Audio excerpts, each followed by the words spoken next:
Bonjour les béliers, j'espère que vous allez bien. On va découvrir ensemble vos énergies pour le mois de mai. Gardez bien à l'esprit que ce sont des énergies générales, c'est comme une sorte de météo et vous seul décidez de ce que vous en faites. Donc prenez uniquement ce qui résonne pour vous dans ce tirage et le reste vous laissez. Je vous invite également à consulter les vidéos de votre ascendant et des autres signes de votre thème astral pour compléter ces informations. Ici, l'énergie générale qui va vous accompagner pendant tout le mois, celle avec laquelle vous entrez dans le mois, la force qui vous soutient, le challenge à relever. 3 conseils de l'univers, ce que l'univers vous invite à continuer, à lâcher, à entreprendre de nouveau, votre énergie en sortie de mois et quelques messages conseils pour finir. Les jeux que j'utilise pour ce tirage sont le Wheel of the Year Tarot, le Tarot of the Golden Wheel et le petit oracle des guides de lumière. Vous retrouvez sous chaque vidéo en description tous les tarots et oracles qui sont régulièrement utilisés sur cette chaîne, ainsi que le lien pour les guidances personnalisées. Alors, on y va. C'est la mort qui vous accompagne pendant ce mois de mai. Alors, n'ayez pas peur de la mort, c'est une carte de ces morts renaissance, c'est une carte de transformation. Donc, qu'est-ce qui se transforme? Est-ce que c'est en vous des attitudes, des comportements? Est-ce que c'est une relation? Est-ce que c'est un travail? Est-ce que c'est le fait de laisser quelque chose ou quelqu'un derrière vous pour vraiment aller vers de la nouveauté, ou est-ce que c'est le fait de transformer au sein d'une relation, au sein d'un projet existant, de transformer les façons de faire, les façons de se parler, etc. Mais la transformation est à l'œuvre. Alors, qu'est-ce que vous avez? Le 6 de denier et le 3 de denier. La grande prêtresse et le 4 de denier. Le 5 de bâton et le 2 de bâton. Le 3 d'épée et le 8 de bâton. Le 3 de coupe et le 2 d'épée. J'adore quand les cartes font ça. Le fou et le fou, histoire de bien insister. Et pour finir, la princesse de bâton. Alors c'est le valet de bâton avec les amoureux. Ok. Alors, vous voyez tout? Oui.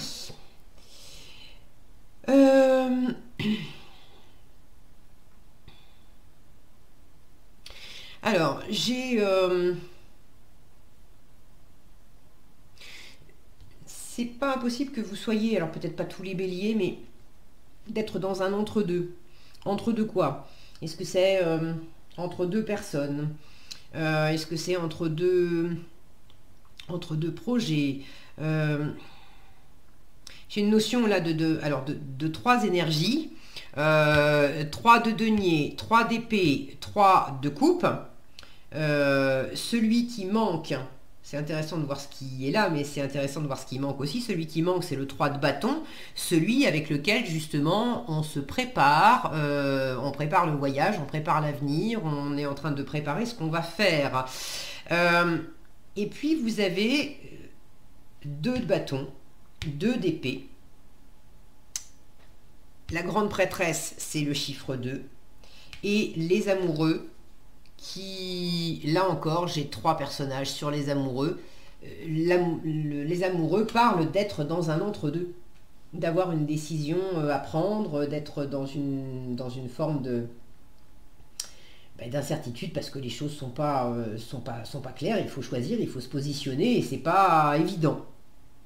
Et puis là, bon, rien que les images, il y a la notion, alors on voit 2 béliers ici, d'accord, il y a la notion d'affrontement, de 2 idées qui s'affrontent, de personnes qui s'affrontent, de désirs qui s'affrontent en vous. C'est pas nécessairement de l'affrontement extérieur avec quelqu'un, mais ça peut être en vous avec des idées, des désirs, mais il y a cette notion-là de peut-être avoir du mal à se positionner.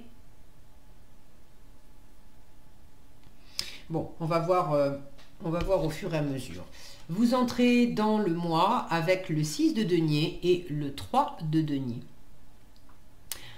L'équilibre du donner et du recevoir avec le 6 de denier, il y a quelque chose qui est assez équilibré par rapport à votre environnement, dans le faire ensemble, dans un partenariat, dans de la co-création, dans une association. Est-ce que c'est professionnel? Est-ce que c'est amoureux? Est-ce que c'est amical? Bon, mais par rapport à votre environnement, il y a quelque chose d'assez équitable. de peut-être travailler aussi.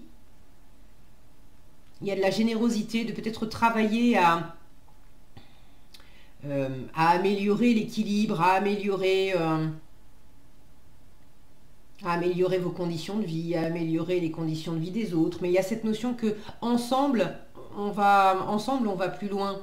Donc il y a une forme de créativité aussi pour étendre la générosité, pour étendre la circulation des biens, la circulation de l'argent, mais la circulation également des valeurs, la circulation des expériences, la circulation des ressources, la circulation des compétences. Donc il y a quelque chose là qui est partagé au début du mois. Alors dans quel domaine? Pour certains c'est financier, pour d'autres c'est artistique. Vous voyez comment ça résonne pour vous. Si vous avez envie de partager dans les commentaires comment ça s'exprime plus spécifiquement pour vous, je suis toujours ravie de vous lire. Et c'est intéressant d'avoir vos différents retours. Est-ce que vous recevez, est-ce que c'est vous qui êtes dans cette posture? Parce que là, on a quelqu'un qui... on a cet homme-là qui a un sac rempli de pièces, donc il y a quelqu'un symboliquement qui est riche, avec des personnages là qui sont un peu en haillons. Est-ce que c'est... Bon, mon focus veut pas, voilà. Est-ce que c'est vous qui offrez des ressources, des compétences, des choses à votre environnement? Est-ce que c'est vous qui êtes dans la posture de recevoir? Le 6 de denier, c'est quand même une carte qui dit ne crois pas que tu es que ce personnage-là ou que ces personnages-là. En fait, c'est tout le temps. Il y a toujours des moments où on est celui qui donne et des moments où on est celui qui reçoit. Et on a tous besoin de donner autant que besoin de recevoir. Donc c'est là... Le 6 de denier parle surtout de la libre circulation, du libre échange. Alors, la force qui vous soutient pendant ce mois de mai. La grande prêtresse et le 4 de denier. Alors, ce qui est sûr, c'est que c'est pas... On ne vous invite pas à vous agiter dans tous les sens pendant le mois de mai. Le côté... 5 de bâton et 2 de bâton, je vous les montre en même temps, ça c'est le challenge. 5 de bâton et 2 de bâton, où alors on s'affronte, on est dans des bâtons, donc les bâtons c'est le feu, c'est votre élément, c'est la détermination, c'est l'action, c'est le dynamisme, c'est la motivation. Être déterminé à s'affronter, à se rentrer dedans, à s'opposer, à chercher à être plus fort, non. Non. Et puis le côté vif et actif, non. En revanche, en force, de la sagesse, de la réflexion, de l'étude, avec cette grande prêtresse, et puis avec ce 4 de denier, de la prudence, de l'économie, une forme de stagnation aussi, hein, avec ces deux cartes-là. C'est pas du tout une carte d'action. Elle écoute, elle observe, elle apprend, elle bouge pas. On verra ça plus tard, bouger, mais pour l'instant, elle est en train d'apprendre des choses. Elle a des choses à découvrir. Elle a peut-être aussi des choses à transmettre. L'équilibre du donner et du recevoir, ok. Et le 4 de denier, c'est je sécurise mes acquis. Alors je sécurise mes acquis en termes d'argent, en termes de compétences, en termes de valeur aussi, la valeur que je m'accorde à moi, que j'accorde aux gens, que j'accorde aux choses. Mais je reste accrochée, attachée à mes valeurs, à mes acquis, à ce que j'ai jusqu'à présent qui me stabilise et qui me sécurise. On est dans du 4, donc c'est la structure, c'est les 4 pieds d'une table, c'est les 4 murs d'une maison. Donc on vous invite, ceux qui ont, là j'ai des deniers dès le début, j'ai encore des deniers ici. Ceux qui sont, je vous parlais de faire un choix, qui avait une notion de 3 énergies, avec peut-être une énergie de trop, c'est pas nécessairement les tierces dont on parle amoureusement, etc. Peut-être pour certains d'entre vous, peut-être il s'agit, je vais arriver à le dire, il s'agit de choisir entre 2 personnes. Mais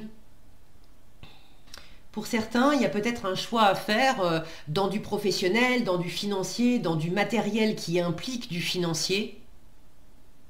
Et il y a peut-être deux façons de faire, il y a peut-être deux possibilités, deux jobs. Vous avez envie d'investir et puis vous avez trouvé deux biens immobiliers. Ou, bon, il y a cette notion-là en force de bien étudier la question avec le bouquin, de bien étudier la question, de bien étudier les comptes aussi, et d'être dans une prudence économique. Ça ne veut pas dire ne rien faire, ok, parce que là j'y reviendrai, mais on vous invite vraiment à vous lancer.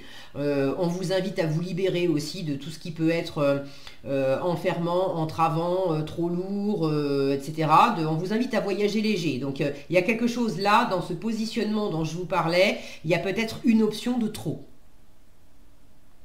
Des fois, on veut à la fois avoir des ambitions professionnelles qu'on veut mener à bien, et puis en même temps, on veut aussi profiter de la vie de famille, et puis en fait, on ne peut pas être partout. Donc il y a peut-être un positionnement et un choix à faire au moins pour ce mois de mai, et le fou peut inviter aussi à lâcher une des deux options pour voyager justement léger. Ça sera plus simple de prendre une seule option, une seule personne, un seul projet. De sortir de cette opposition-là. Ok ? Donc ça, en force, on vous invite à bien l'étudier, à prendre votre temps, à découvrir ce que vous avez besoin de découvrir. Alors c'est pas que dans la situation extérieure, c'est également en vous.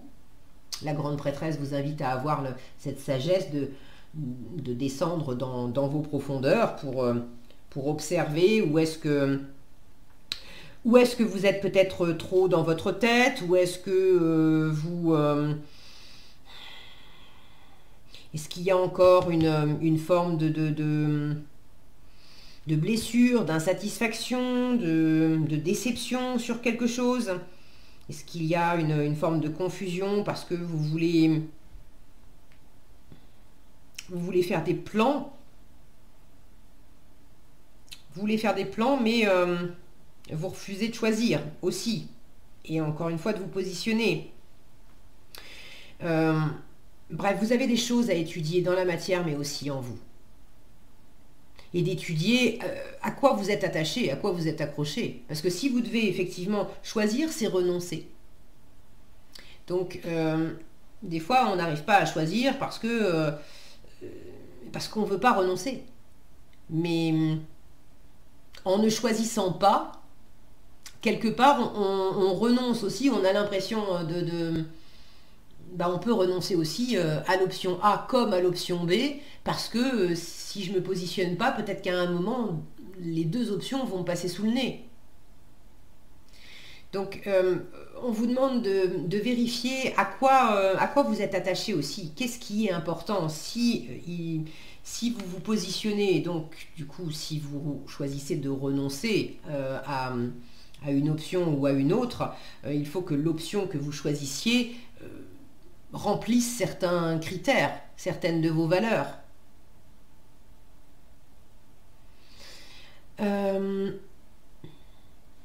Ok.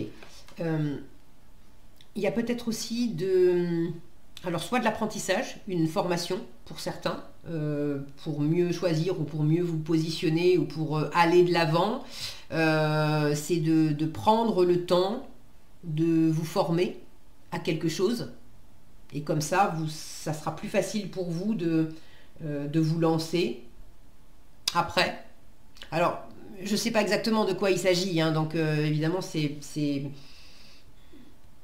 je sens qu'il y a comme une espèce de stratégie dans le fait d'avancer, de ne pas avancer, d'apprendre, de transmettre, de donner, de recevoir, cette dualité là avec tous ces deux, et puis cette ouverture, cette troisième voie aussi avec tous ces trois. Le 3, c'est l'expansion, c'est la créativité, à partir du 2, on crée une troisième option. Sauf que là, dans la création, dans la matérialisation, c'est pas encore mûr. Il y a quelque chose à mûrir, il y a quelque chose à apprendre, il y a peut-être quelque chose à transmettre aussi. Bon, je vous livre les choses qui me viennent, même si je vous cache pas que je sais pas trop de... je dis des choses, je m'entends dire des choses et je sais pas trop de quoi on parle en fait. Bon, j'espère que vous, ça vous parle et que ça vous éclaire et que ça vous est utile. Alors, le challenge. 5 de bâton et 2 de bâton. Il y a une forme d'affrontement et de conflit en challenge. C'est pas forcément du conflit où on se dispute, etc. Ces deux-là, on voit bien qu'ils sont pas en train de se faire la guerre. Si ça se trouve, c'est des super potes. Mais ils sont en train de... C'est le côté rivalité, compétition. Qui est le plus fort? Et là aussi, c'est le côté qui est le plus fort. Et on se met tête contre tête pour se montrer, pour se démontrer qui va l'emporter sur l'autre. Il y a le côté bataille, il y a le côté rivalité, il y a le côté compétition.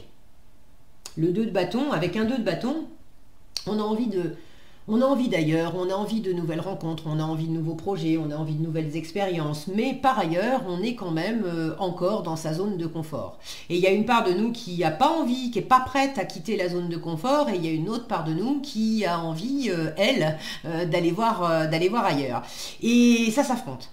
Donc pour certains, il s'agit juste de ça, c'est intérieur, il y a une part de vous qui veut aller de l'avant et une autre part de vous qui ne veut pas bouger. Pour d'autres, le conflit intérieur, c'est pas aller en avant ou pas bouger, c'est option A et option B, j'en parlais tout à l'heure, et puis j'ai deux envies, deux projets qui s'affrontent, et j'arrive pas à décider et ça bataille en moi. Ça peut être de la compétition avec d'autres personnes, extérieurement. Alors, est-ce que c'est dans le travail? Est-ce que c'est dans votre vie de tous les jours? Bon. Donc, il peut y avoir une forme d'affrontement, de batailler. J'ai pas l'impression que ça soit malveillant, vraiment mal intentionné, etc. Bon. Mais il y a quelque chose quand même qui est fatigant là-dedans. Ça use de l'énergie. Alors que finalement, on vous dit, même si ça bataille, on vous invite à être dans de la sagesse et dans de la prudence. De toute façon, la transformation, elle est là. Alors, c'est pas tellement... mieux vaut la faire dans une optique, d'une façon plus posée, plus sage, plus tranquille. Ce qu'on vous invite à continuer, sous-entendu, vous avez déjà commencé. J'ai le 3 d'épée et le 8 de bâton. Vous avez déjà commencé à guérir quelque chose, à aller au-delà, à ramener de la communication là où il n'y en avait pas. Vous avez commencé à bouger, à aller de l'avant. Le 8 de bâton, c'est très vif, c'est une espèce de tornade. Il y a beaucoup de communication, il y a beaucoup de mouvements.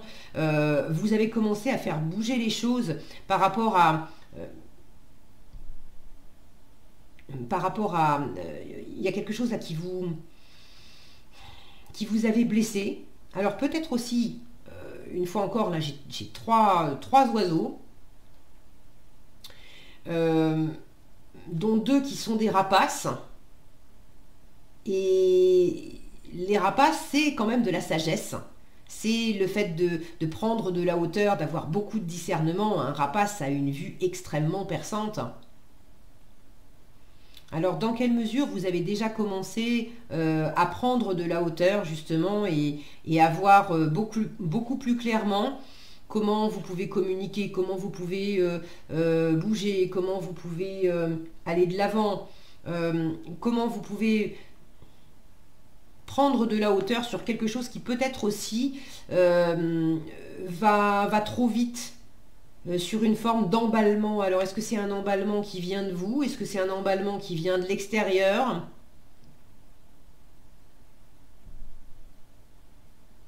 Le 3 d'épée, c'est aussi une carte qui parle du mental, des idées, qui viennent empêcher le cœur de fonctionner librement. Et quand je dis le cœur, c'est pas nécessairement amoureux, c'est... des idées qui viennent freiner, entraver des envies, de la créativité, de la sensibilité, de l'intuition, de se laisser, vous voyez, ce mouvement-là, ce mouvement très libre, on saute, on saute, on court, on bouge, il y a vraiment de l'énergie de mouvement. Il y a peut-être une forme d'équilibre, d'apprendre à canaliser aussi.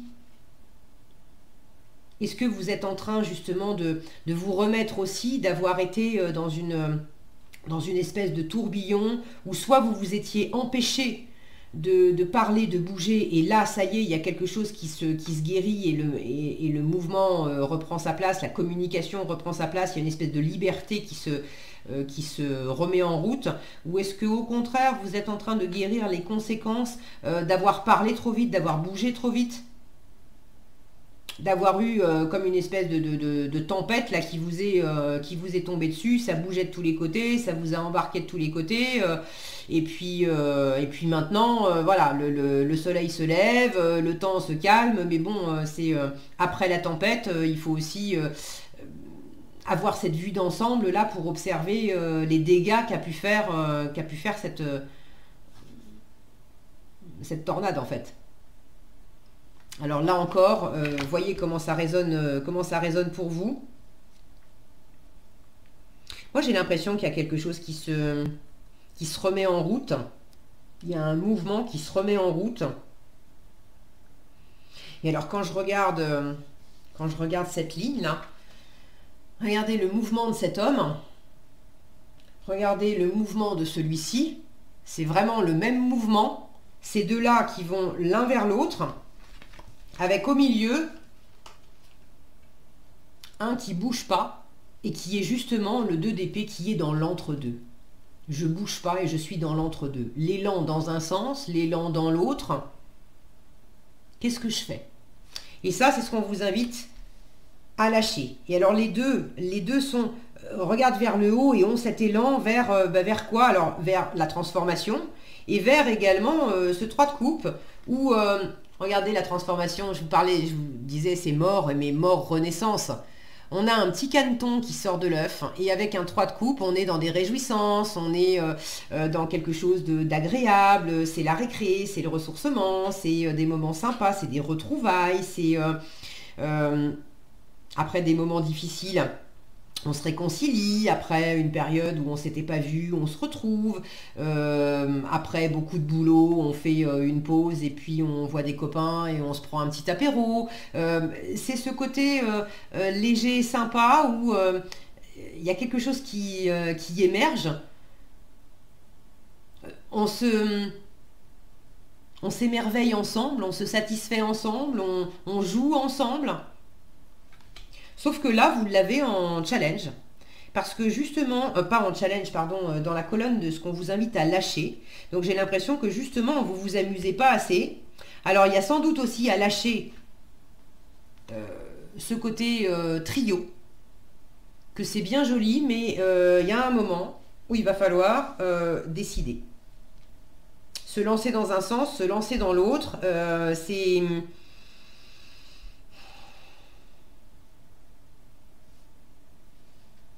Soit vous avez besoin de prendre une décision, le 2 d'épée vous dit, vous ne vous positionnez pas et on vous dit arrête de ne pas te positionner, décide. Pour d'autres, peut-être que, je vous parle de vous positionner depuis le début, alors vous avez les amoureux là à la fin qui me montrent qu'il y a encore un entre-deux. Peut-être qu'en fait, il ne s'agit pas de se positionner non plus. Je ne sais pas. Je ne sais pas de quoi on parle exactement. Donc pour certains, il y a besoin de se positionner parce qu'il y a une personne de trop, il y a une option de trop, il y a... Bon. Mais pour d'autres, là où vous êtes, vous vous bloquez dans une espèce de dualité, d'affrontement, c'est comme si on vous disait, mais arrête d'être bloqué, lâche ce côté c'est A ou c'est B, parce que peut-être qu'en fait, la solution, c'est que c'est A et B. Peut-être que c'est un peu de l'un, peut-être que c'est un peu de l'autre.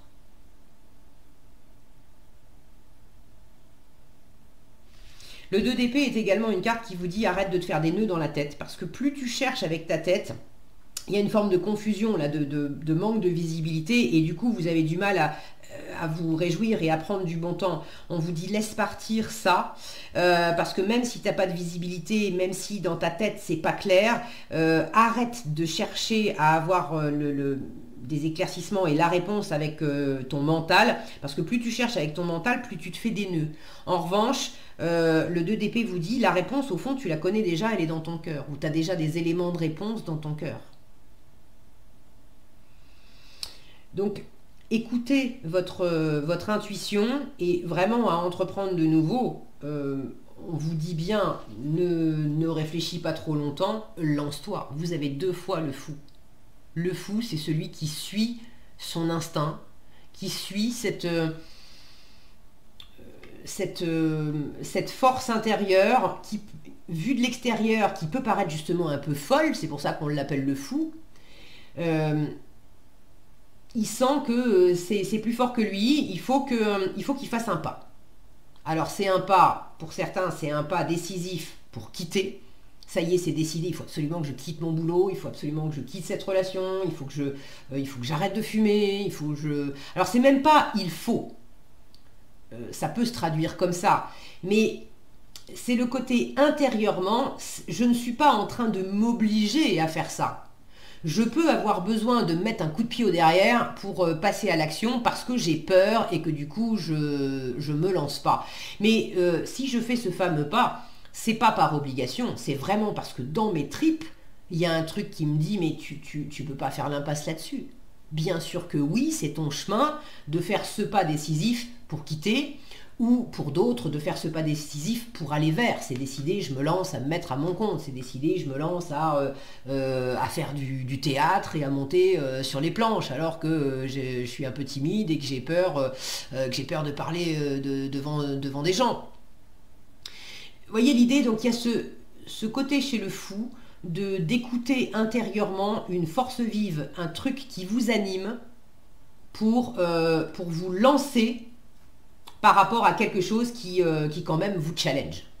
Et il y a une forme d'affrontement en vous-même, j'y vais pas, ou dans ce sens-là ou dans l'autre. Bref, il y a une forme d'affrontement en vous-même ou d'affrontement avec l'extérieur, d'affrontement, de tiraillement. Bon, c'est pas forcément hyper confort, mais là, il y a vraiment la notion de se lancer à entreprendre de nouveau. On vous dit, mais vas-y, lance-toi. Ne cherche pas à savoir exactement...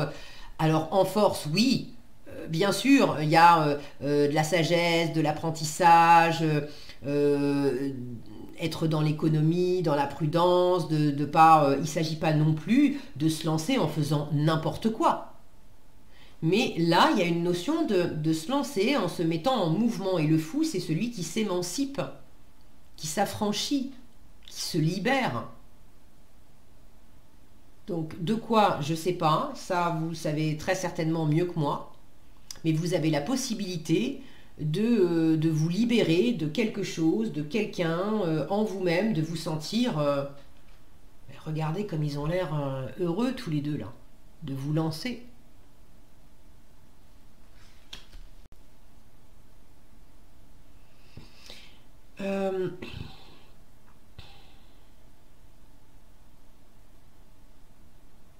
Il y a peut-être la notion de se lancer pour reformer une équipe, pour reformer un travail de groupe, pour reformer, je dis travail, c'est pas forcément travail, mais bon, pour reformer un groupe, ou pour retrouver des moments sympas, pour revoir des gens qu'on n'a pas vus depuis longtemps, mais il y avait une raison, il y avait un truc pour lequel on s'était pas, je sais pas, on s'était pas lancé, il y avait quelque chose qui n'était pas léger.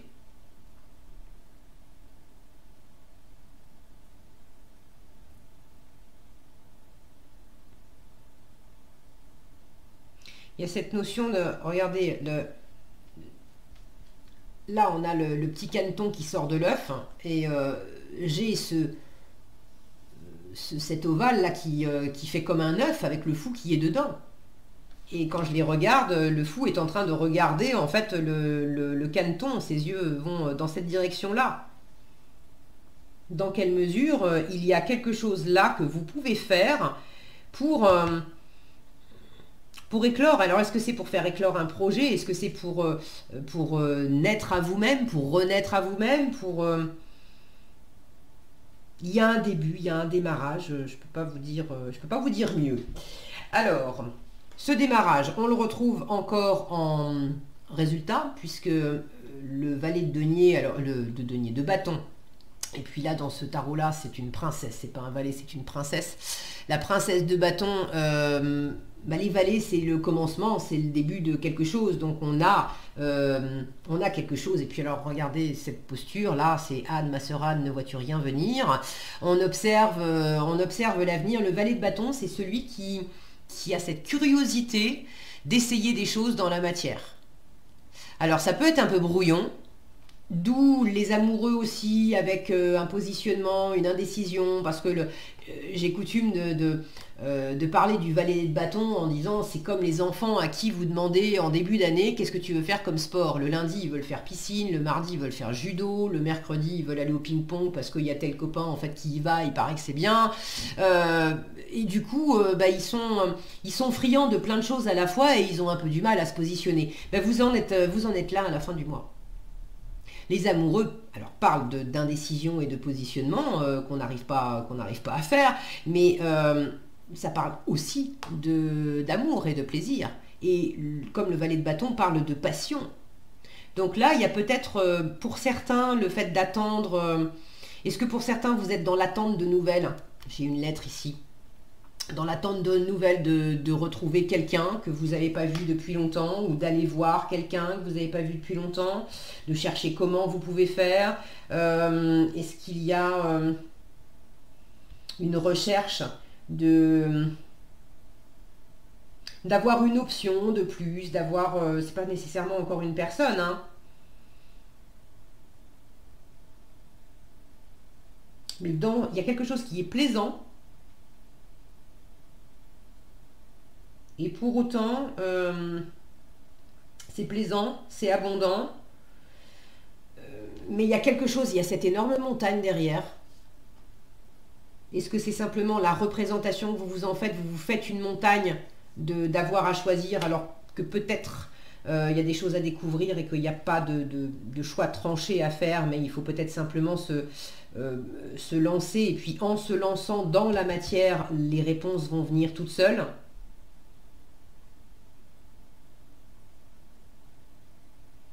J'ai quand même quelque chose de...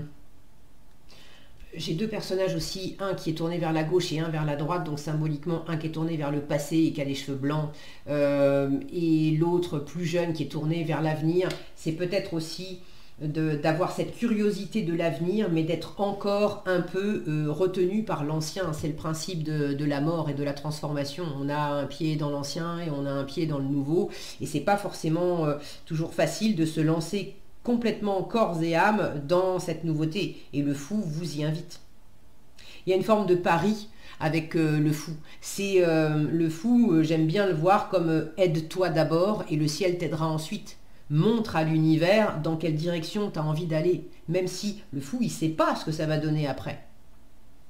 Il sait juste, il sent juste que ici et maintenant c'est le moment, faut se lancer. C'est ça, c'est ce pas là que je dois faire, et ben je le fais. Qu'est-ce que ça donnera derrière? Et ben on verra. Alors, ça ne veut pas dire de tout faire d'une façon inconsidérée. Je vous le rappelle, vous avez de la prudence, de la sagesse, de l'étude, etc. Ok, mais il y a vraiment cette notion d'aller de l'avant et d'aller de l'avant en regardant devant. Ok, et de tester, de vous confronter aussi à la matière, à vos envies, pour sentir comment vous allez faire ces premiers pas et comment vous allez vous éclater en fait, hein. Il y a quelque chose d'agréable là-dedans. Ok, allez, qu'est-ce que vous avez en conseil? Affirme-toi et ne te disperse pas. Alors affirme-toi, on vous dit si tu ressens que quelque chose n'est pas juste pour toi, ose le dire. Tu peux t'affirmer en douceur, sans heurts, sans colère, mais clairement, là, j'ai de la douceur, de la tranquillité, etc. Ne laisse plus tes choix, tes décisions entre les mains de quelqu'un d'autre. Le fait de se positionner, on vous parle de choix et de décision ici. Et ne te disperse pas. Si tu fais plusieurs choses à la fois, là encore, avoir plusieurs options, tu les survoles au lieu de les accomplir une par une en y apportant toute ta concentration. Prends le temps de faire chaque chose, tu y gagneras en richesse intérieure et en temps. Voilà ce que j'avais pour vous, les béliers. J'espère que cette vidéo vous sera utile. Si elle vous a plu, je vous invite à la liker, la partager, la commenter. Et pour être averti quand je publie de nouvelles vidéos, il suffit de vous abonner et d'activer la cloche des notifications. Prenez bien soin de vous, passez un agréable mois de mai et je vous dis à bientôt dans un prochain tirage.